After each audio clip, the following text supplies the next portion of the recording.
Hello there, and welcome to the Thinking Fellows podcast. My name is Caleb. Today, I'm joined by Dr. Adam Francisco. How you doing, Adam? All right. A week from today, or the day this episode comes out for people listening, Adam and I will actually be probably stuck in the security line at LAX. That's right. When this, with Dr. Rosenblatt. with Dr. That'll be an Rosenblatt. experience. It will be an experience, and to hear his thoughts on the TSA for a couple hours afterwards. But we are flying. We said this on the show for the last couple of weeks. We're flying to Bergen, Norway, and we're going to be part of the Lutheran Study Days conference that gets hosted at the Delk Lutheran Church in Bergen. And it's, I don't know, I'm looking forward to it. It's a good time. I've been twice. Adam's going for the first time. Rod's going for the first time. And you all get to speak.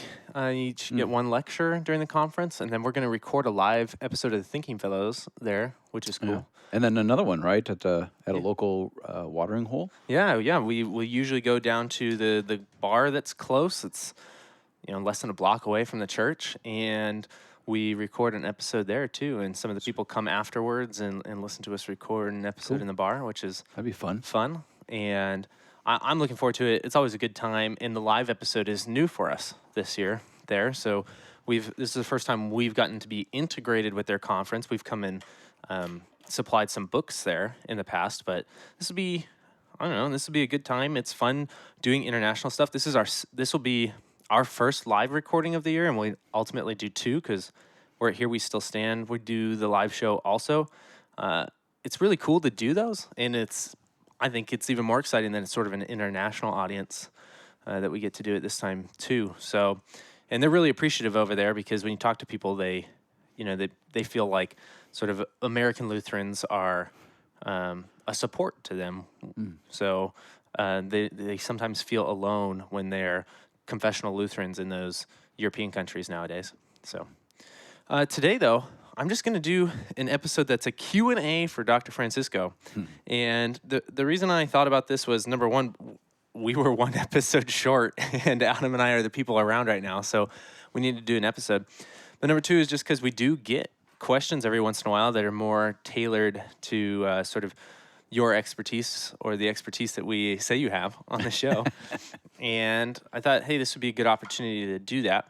So the first question I'm going to ask is actually related to 2 episodes ago. We recorded a show on creeds and confessions. And then after that, our friend Dave Ruffner sent us an email saying, hey, could you guys do episodes on Christian heresies? And he asked if we had done that before or if it was a long time ago. We did. In the first year, we did a handful of episodes on, it was like 2 or 3 heresies. Like Arianism, I think, and Gnosticism. Yeah. And I think we maybe Nestorianism. Yeah, and we maybe threw Donatism in with one of them too. Okay. But I thought maybe that'd be something we'd revisit, especially since one of the things we're trying to do this year is pair, leading up to the Here We Still Stand conference, covering creeds and confessions, and not doing total repeats of stuff we've done in the past. But the first question that I have is Islam a Christian heresy? You see this idea get tossed around on social media every once in a while. Sometimes it's somebody who's feeling really smart. Well, people will be talking about Islam and they go, well, it's just a Christian heresy. Is there, what backs this claim?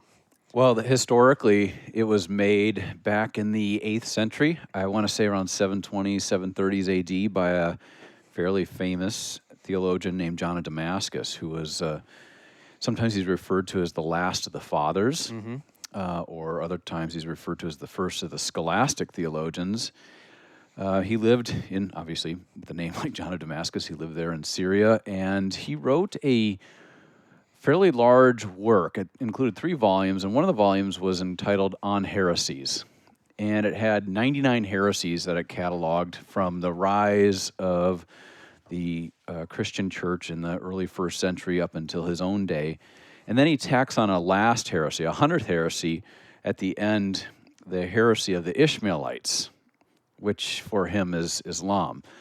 And he says something to the effect, and this will be repeated through the Middle Ages, up until Luther, and maybe even past Luther, that Islam is essentially a accumulation of all the heresies of the past, vomited up through the mouth of Muhammad.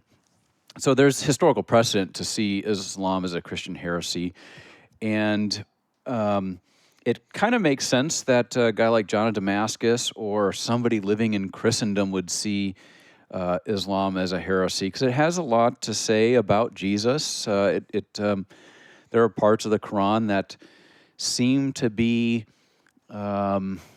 taken from the biblical text, or at least run parallel, though the content or the substance is quite different to the biblical text. But I would say, looking that It tries to place itself in the same historical narrative, right? it Because does, yeah. it runs parallel to the Old Testament once sort of the sons of Abraham Uh-huh. are born, and then it runs with the events of the New Testament, just throwing a spin on who Jesus actually is, right? Yeah, so it's hard to say what Muhammad and the people who wrote down the Quran were actually doing, or what their motives were, because we just don't have any sort of historical evidence, or we have very limited historical evidence from the 7th century when Islam pops up.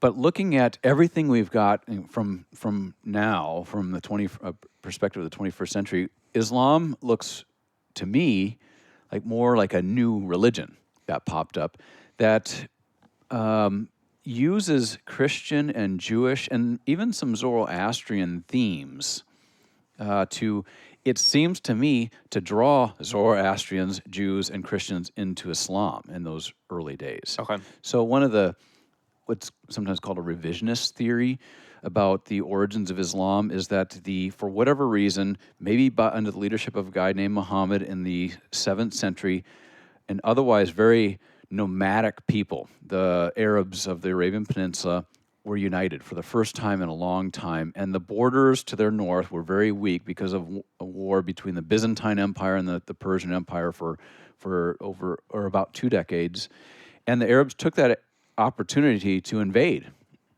And they start conquering all this land from the Eastern Mediterranean, from Syria down to the Holy Land into Egypt, and then deep into Persia.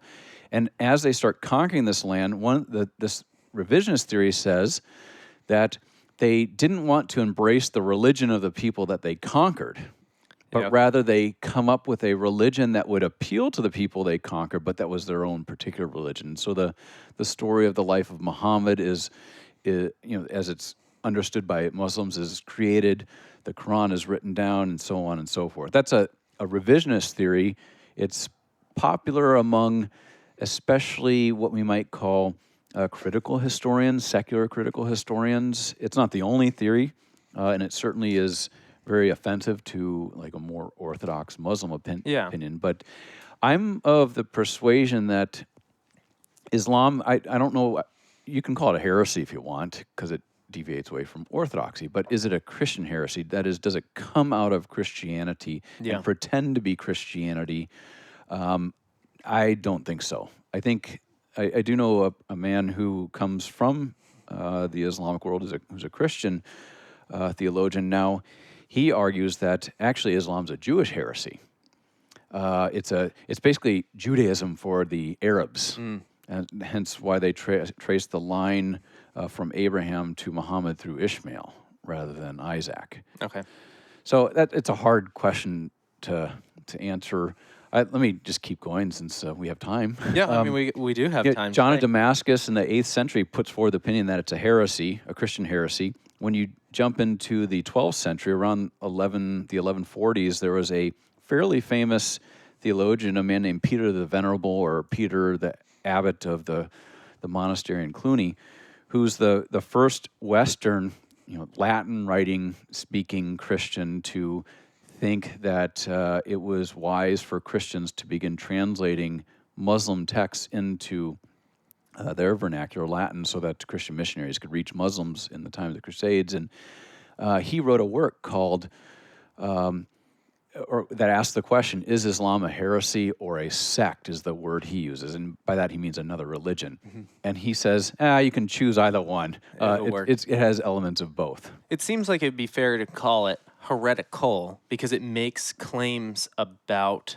Jesus in particular that are go against the creeds, which is sort of the baseline sure. for is it heretical, right? Yeah. So that seems to make sense.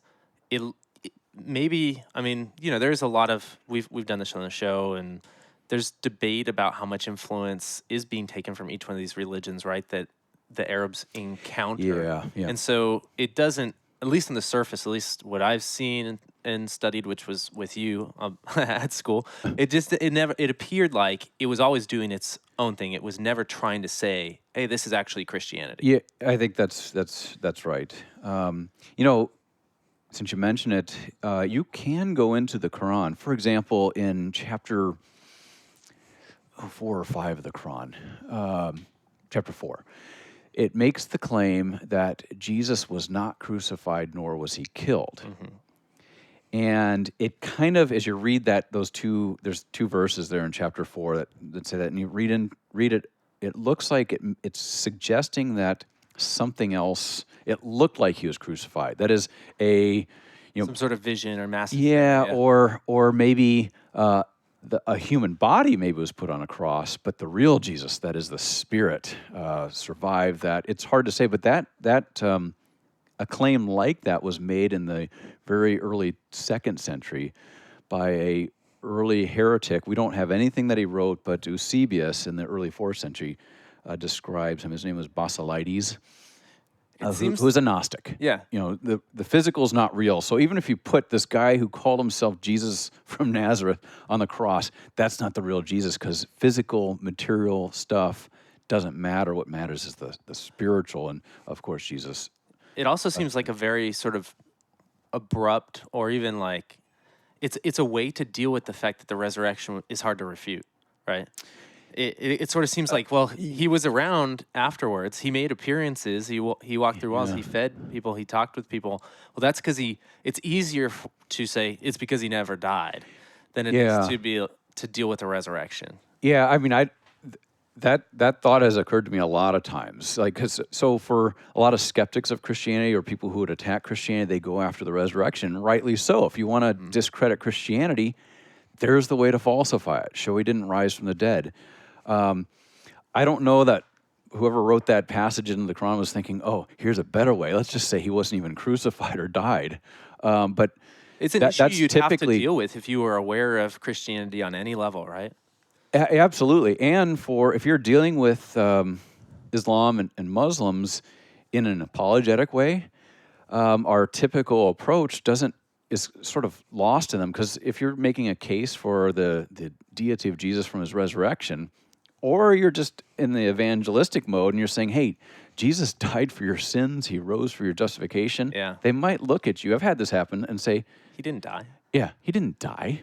So if he didn't die, he didn't rise, and it's a very easy way, if you will, to falsify Christianity. But the problem is, and we've seen some modern versions of this too, right? I mean, we've seen there have been the ones like Jesus had a twin brother, right? Or yep. I'm thinking this is going back over 10 years now, but the BBC ran an actual, I think it was a 2-hour-long documentary. The title is something like "Did Jesus Really Die?" Yeah. And it was a revisionist account of the life of Jesus by secular scholars, but drawing from or inspired by traditional or classical Muslim claims. The odd thing is, the Quran says Jesus was not crucified nor was he killed. The Quran's written down in the middle of the 7th century. It's strange to me every time I have any sort of serious discourse with Muslims, whether it's in person or in writing or what have you. My question is always, why would you prefer a text that comes from 600 years after the event to 4 accounts that come from eyewitnesses, and then some hostile sources, Roman and Jewish sources from the 1st and early 2nd century, that treat the crucifixion as a matter of historic fact? Yeah.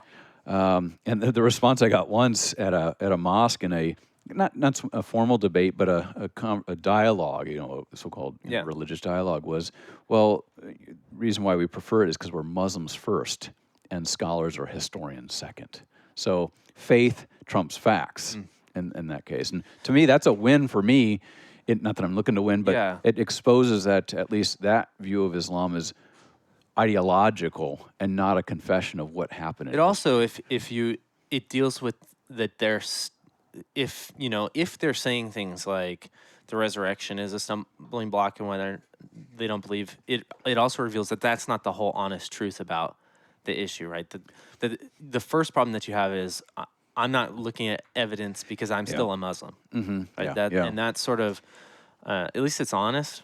I mean, it means you can Yeah. stop wasting. Yeah, so yeah, that's exactly it. Okay, why we have, because at this mosque where back maybe over 10 years ago, the question that was asked of us, the Muslim and the Christian representatives, was, what's your view of Jesus?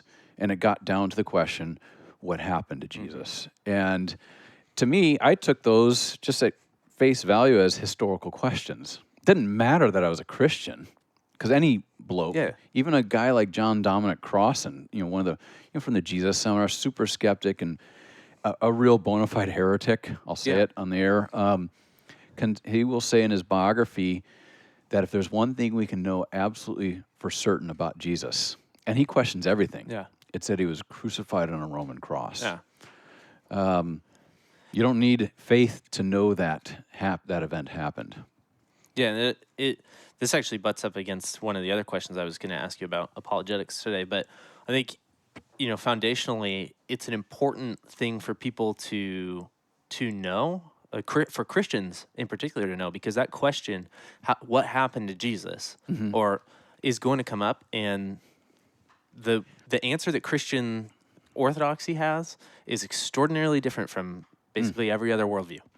And so Yeah. to know why you're willing to say he was crucified and then rose is it's kind of a big deal if you don't want to be shook up when somebody asks you that question one day. Yeah, yeah. That's an important point about Christianity, in that our faith is directed at or rests on an object or an objective reality, on facts. And when critics take on or criticize Christianity, whether they be atheist or Muslim or something in between, it's interesting how they move away from looking at the facts and just sort of put forward some sort of conspiracy theory. For example, the disciples stole the body, or when the Marys went to the tomb that Easter morning, they went to the wrong tomb, or whatever the latest theory is. Where the Christian claim, the Christian confession concerning what Jesus did in terms of in time and space as historical events, is just simply a confession or a statement of what actually happened. Yeah. No other religion, no other ideology works that way. And I think it goes a long way. The conference we're about to go to, the theme this year is comfort, and I think it goes a long way to know that the reason Christianity matters and the reason why your faith matters is not just because it makes you feel good. That comfort's actually resting in something that's beyond, like, well, the idea of Jesus is the best idea of a religious sort of picture or something like that. It's something you can actually point back to. And we have these touching stones, right? This is why Lutherans focus on baptism so much. It's a tangible historical point in your life that you can point back to where Christ interceded in your life and did something to and for you. For you specifically. And then that you can take. Then you take that all the way back to his death and his resurrection, something that concretely happened. That way, when it's not a matter of if something will challenge you. In today's world, it's a when. I mean, you see the Christianity and especially the Orthodox position that it's exclusive, that Christ is the exclusive way to salvation, challenged every day. And you see it on the news. I saw it just this morning in my news feed. Yeah. Another survey made the point that over half of Americans who call themselves Christian believe that there are more ways to eternal life than through Jesus. Yeah. That Christianity isn't an exclusive truth, and so on.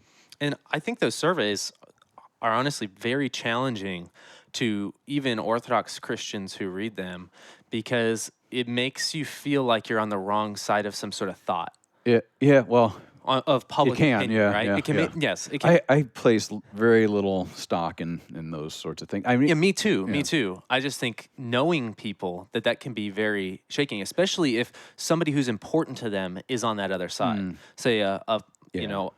their father, their mother, their child, somebody really close to them ends up on that other side and Yeah. can articulate why. Yeah. Because that's the other thing I've noticed is people who believe there is more than one way to salvation or something like that, or challenge the basic precepts of Christianity, usually have some sort of reason, even if it's cultural, even if it's, well, Christians in America are hypocrites, and so it's clear that whatever they have to say isn't got any weight or something like that. Mm-hmm. There's at least some sort of reason there. Where Yeah. some Orthodox Christians, be honest, they haven't thought about it. Yeah. And Yeah. so sometimes when that question comes, it's really damaging. Yeah. Which is why sort of this idea of apologetics as a comfort, and a lot of the apologetics we do, I think most probably ends up being instruction to other Christians, right? Mm-hmm. Yeah. That's a major part of it. Yeah. It's a huge part of it because it's sort of a great gift to be able to hand this reality over to somebody to say, you do not need to be destroyed or shaken or distraught over the fact that somebody has an objection out there to what you believe. Mm-hmm. You have something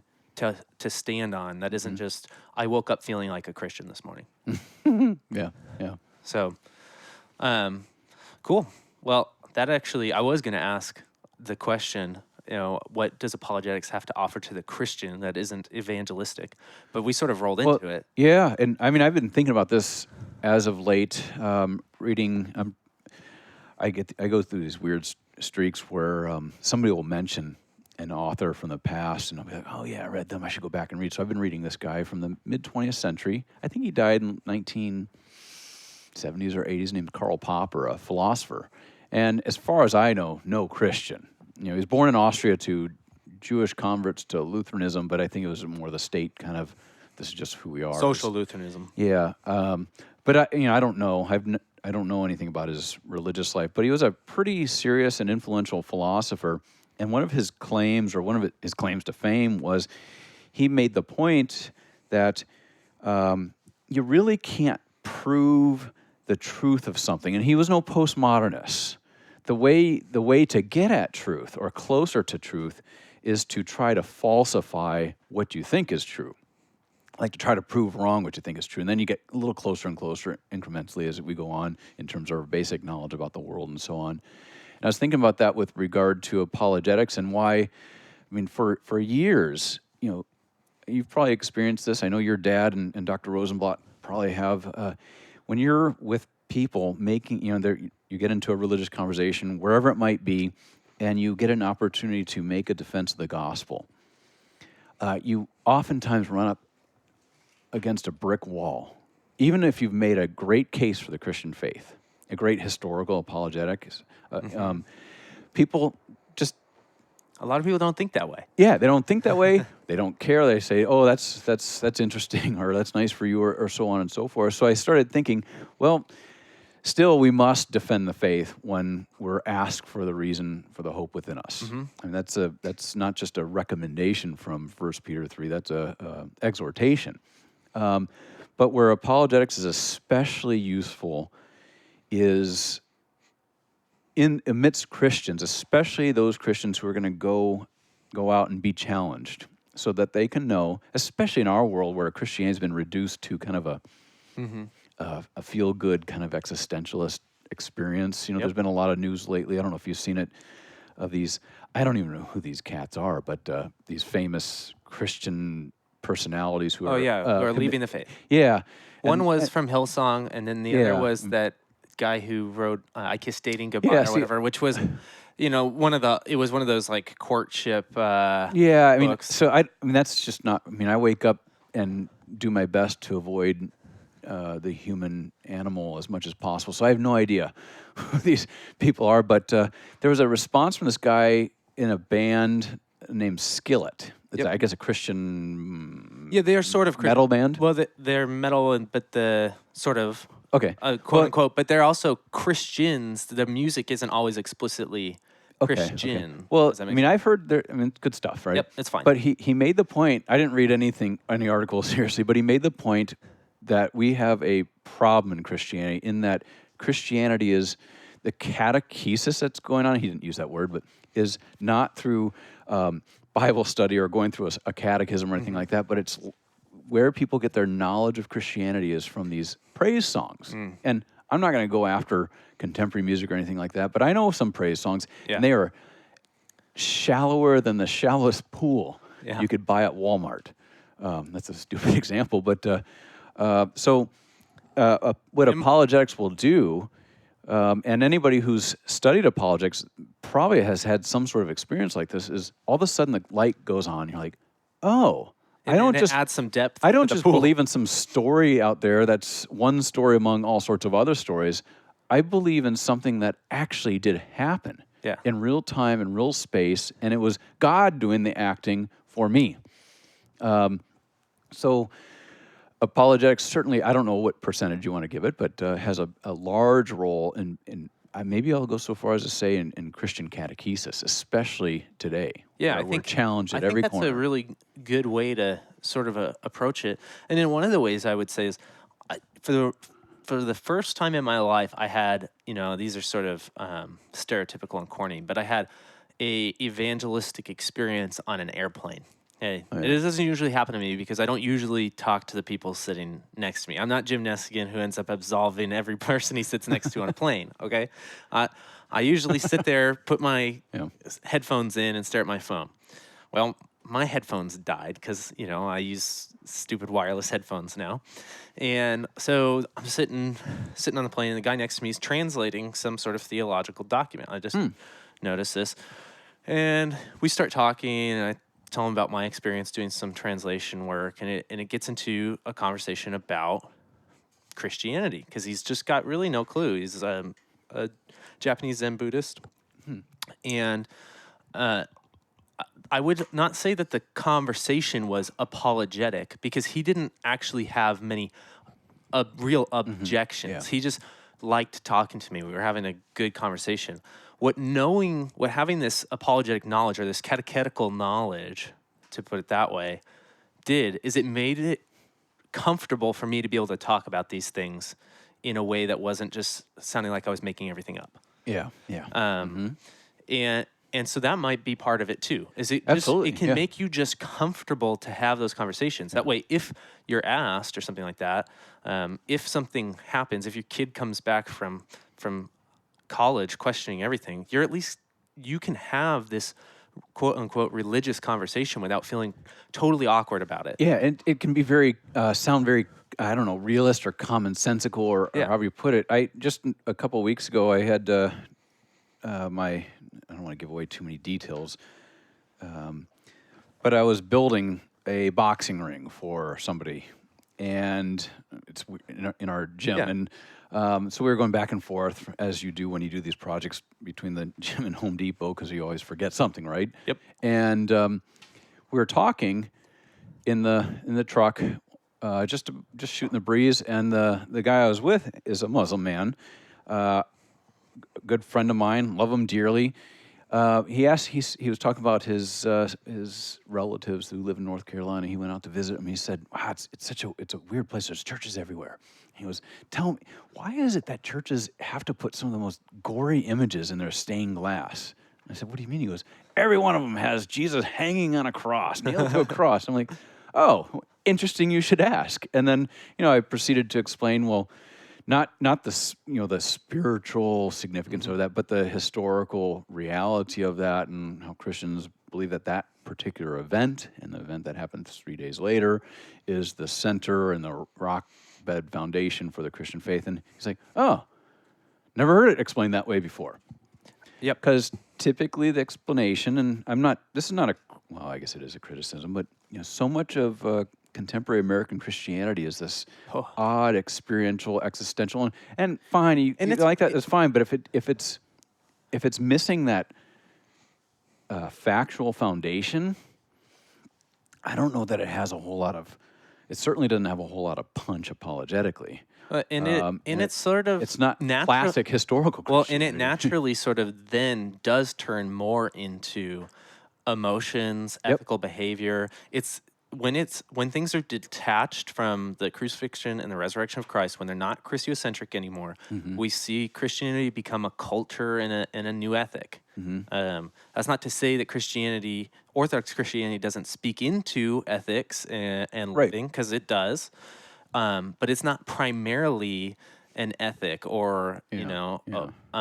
and so in a lot of American Christianity, I don't want people who listen to this to be attacked, because a lot of people, I think, if you're listening to this show and you feel like we're dumping on evangelicals, you're probably grouping yourself into the wrong picture here. Right. And I think we would count ourselves among rightly understood evangelicals, Yeah. like the original paleo We are if you the will, ev- evangelicals, the gospel-centered people. I'm not criticizing that, but if it's devoid of any sort of like historical foundation Well, we or watch it centered on become sort of Jesus. like a Christian American nationalism that's very popular, especially come election times and stuff like that. You see both elections, like whether it's a Republican or a Democrat in office, you'll see people say this is God's chosen, leader, and they don't mean chosen like Lutherans would say, like through means, Right, like that yeah. God, allows governments and leaders to hold authority, like hand That picked because particular he's a person. divine person, right? Here's like Donald Trump. yeah, you hear Oh, really? yeah. Oh, He's yeah. God? That was Really? that was going around last week. Another person jumped. Somebody with the blue check mark on Twitter means they're important. I don't know who it was, but Interesting. um, Wow. yeah. I mean, he's a prophet or well, close. he is chosen by God to lead America into prosperity as oh. God's nation. Okay, interesting. And you see this. You saw some of this with Obama too. Him being a righteous Yeah, man sure. and things like that. It's not uncommon. You see a lot of prosperity gospel stuff, and maybe it's camera trickery, but those churches seem to be as packed as ever when you look at their YouTube videos and things like that. I know a lot of people can do stuff with angles and stuff, Yeah, but yeah. they seem to make money. The Thinking Fellows has a really hard time making it on the very front page of iTunes because it's so filled with Osteen and Stephen Futrick or whoever, all these people who are evangelical, quote unquote, but they're really it's a different animal. Yeah. It's prosperity stuff, but that's when you remove Christ or you make Christ the moral speaker into a new moral outlook, that's what you get. Yeah, we talked a couple episodes back about, I think the title was on Stoicism or New Stoicism. We talked a bit about Jordan Peterson, who he's got a huge following amongst Christians. And he's done lectures on biblical books all over YouTube, right? And I think that's where he's first started to rise in popularity. You ask him, though, are you a Christian? He kind of waffles. And then he'll say something, or at least I've heard him say something like, if by Christian you mean somebody who believes that Jesus rose from the dead, no, I don't believe that. Well, At in least my world, and also in the world of the biblical text, that That's means the you're thing. not a Christian. And to get back to the creeds and confessions episode, that's the confession. That's the thing Christians have been given. That's the gift of faith, is the ability to say, I believe that Christ was crucified, buried, rose from the dead, and that I'm joined with him, and that I too will raise on the resurrection on the last day. Yeah, and I mean Christianity can inform ethics. There are for Christians and non-Christians, like this guy Jordan Peterson. He's very influenced by the example of Jesus and so on, and the biblical examples in terms of his ethics and his other things. He's an interesting character. Yeah, He and is. That's all well and good. Fine. Let's not pretend though that's Christianity. Yeah. It's not. No, it misses the core. I feel like I'm entirely. getting a little excited here. Yeah, no, it's a good episode. It's a good conversation. As we're coming to the end, the last thing, unless you have something else to say in this realm, the last thing I was going to ask you is, some people, we've said it here and there, but I mean, we say it on air. You are now the executive editor for the 1517 publishing house, for the publishing arm, what we do, books. You've been doing that since late June spring. 1. Yeah, okay. I think. Early summer. Yeah. Early summer. And so I wanted to give people maybe a little bit of a look into the books that are coming out soon. Okay. Things you could look forward to being on pre-order soon, things that are going to be at conferences and on sale soon. So what do you have? Yes. Well, so we've mentioned it in the episodes past. Donovan Riley's book, Crucifying Religion, came out, was it August 1st? August 1st, I do, yeah. And that has on Amazon. I don't check these things every morning, but has received a lot of rave reviews. So that's out. That just came out. It's a short book. It's a good book. A little bit of autobiography, but also a lot of theology, a lot of gospel. It's not a devotional. It's not a super academic work. It's sort of like right in the middle, popular. In the name, I know will upset some people, right? Yeah, sure. The idea crucifying religion. You People do get get upset people get at upset at everything. this idea that Christianity is not a religion.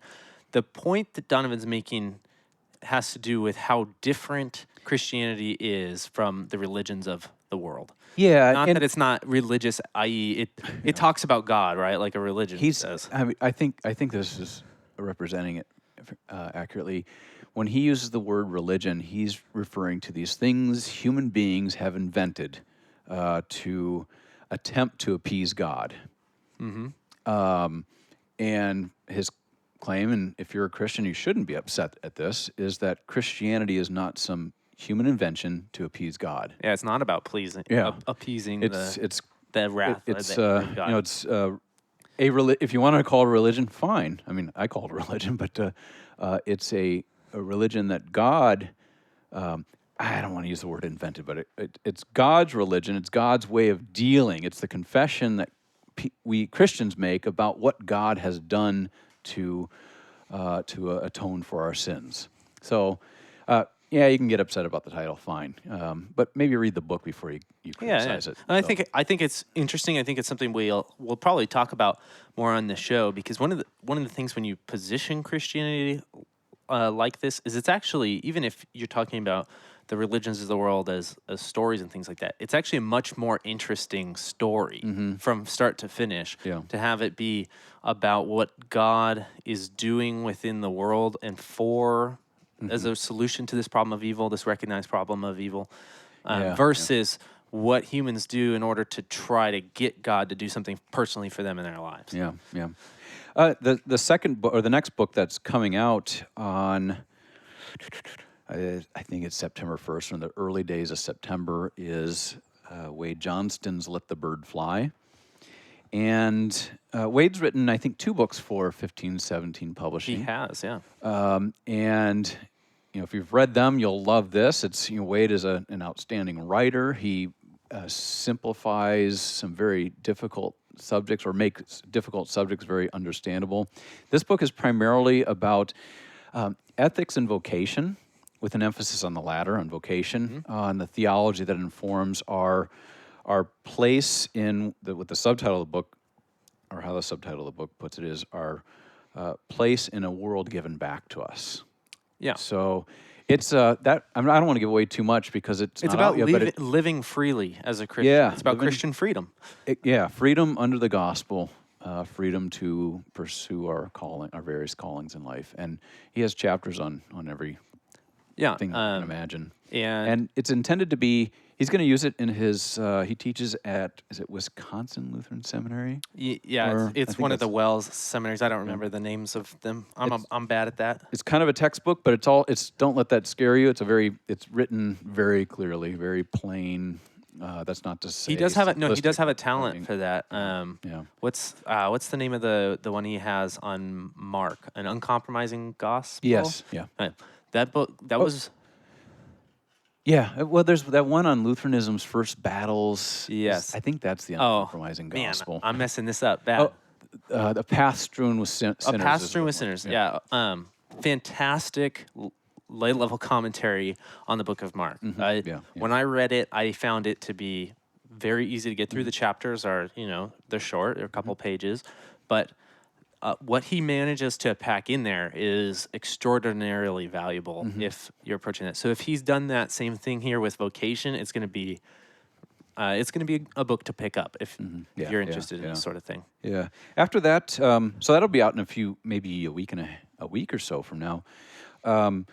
Then we have 2 coming out as we lead up to the 3, actually, as we head towards the Here We Still Stand conference. So those books, so the one that will come out beforehand but will be made available in mass at the conferences, Where 2 or 3 Are Gathered. And that's a collection of essays edited by your father, Scott Keith, on the subtitle is Essays on Friendship, and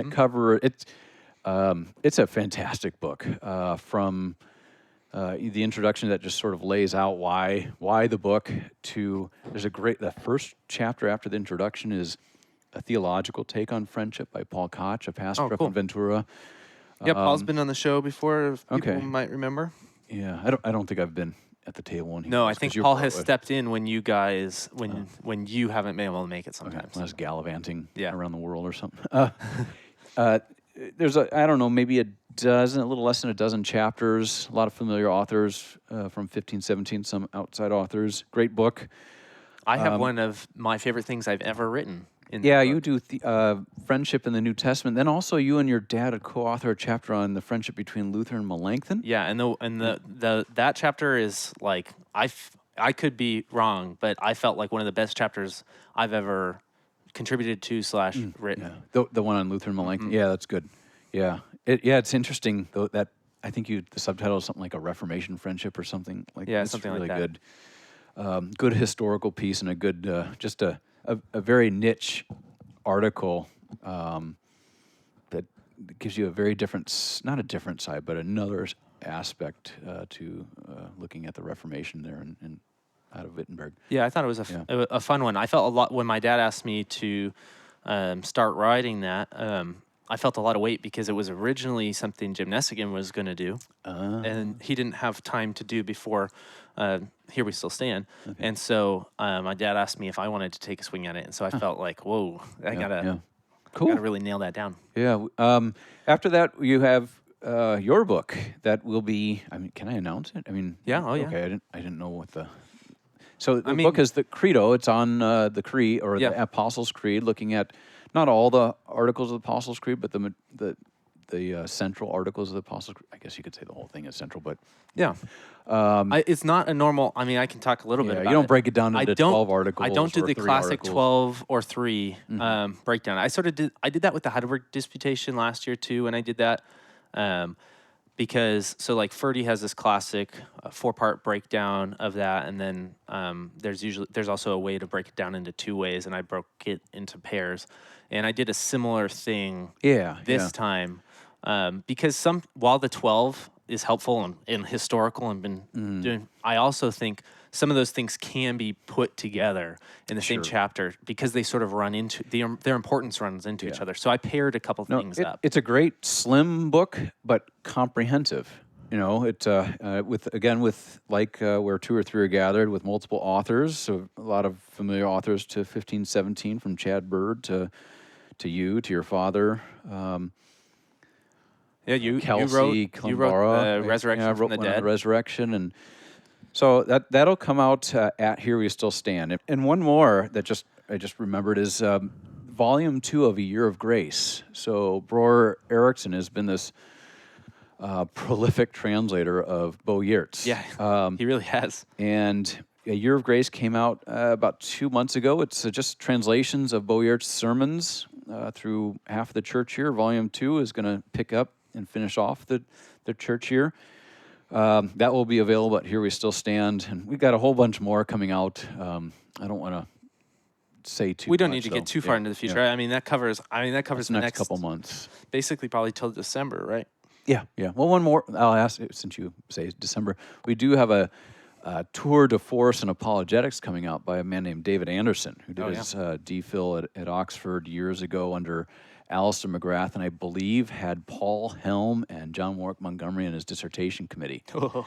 And it's a defense. It started off as a book he was writing for his kids. He's got not all adult children, but they're all becoming adult children, and he wanted to explain to them why he so profoundly believed that Jesus rose from the dead in a factual way. And what he does is puts forward what's sometimes called a minimal facts approach to the case for Jesus' resurrection and then his divinity. And he goes into looks at all the up-to-date scholarship, but also brings into the book some stuff he's learned since he's been I think he's a CEO of a tech company of some sort. Okay, yeah. The stuff he's learned from marketing and how people, for lack of a better term, we might get hit for this, but decide on the things they purpose. decide on, and applies that to why people believe what they believe. And it's That's an epistemological question. A lot of people think, I mean, marketing can be It is. manipulative, Great point, right? yeah. But really, what marketing geniuses have done is they ask epistemological questions, and they're willing to not just answer them ideally, like how would we like people to get knowledge, right, but in reality. in reality, and then they throw products with that information the way people decide at them, and that's how they're successful or not successful. Yeah, yeah. So that one will come out. We're thinking late November at this point, but that's the big apologetic that we've got coming out, and I think it's going. I don't know. You never know how these things are going to be received, but it should, if it's read by, let's say, the who's who in the apologetic zoo, all the heavy hitters, I think he's gonna find that it's gonna gain a lot of traction outside of our normal Immediate markets, audience, if you will. Yeah, that's great. Well, hey guys, thank you for listening to this episode. This was a fun one to record. I think Adam and I have done an episode alone before, but it's been a long time. So this was fun. If you'd like to check out those books, I'm going to put them, the ones that have links available, down in the show notes. And then, of course, as more pre-order links or purchase links come out, they'll make their way into the Thinking Fellows. Don't worry about that. If you have other questions for us, you have questions for specific people like Dr. Francisco, Dr. Rosenblatt, or my dad, you can go ahead and ask them, and we can do stuff like this. Again, today we are traveling to Norway, and the next episode that comes out will actually have been recorded in Norway. So look forward to that. All right, thank you for listening. We'll catch you next time. Bye.